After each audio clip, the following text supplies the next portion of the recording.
Okay, so let's talk about fault. What is no fault? What is fault? Well, Illinois is now a no fault divorce state.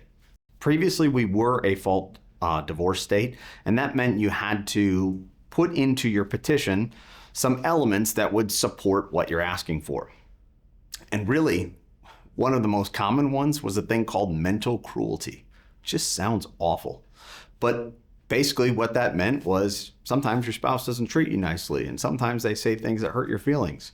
And people used to have to put that into pleadings, and quite frankly, it would make more fights and more arguments when it just wasn't necessary.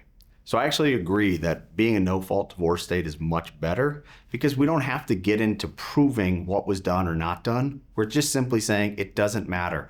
I want out, you get your stuff, I get my stuff. This is how we're going to make decisions for the kids, and we move forward. We don't have to prove that you were a bad husband or a bad wife.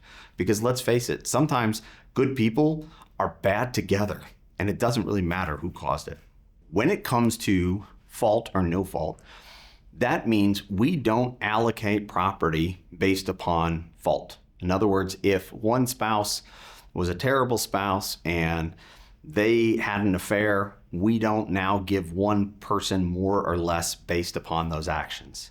Now, there's kind of one exception to that, and that's something we call dissipation.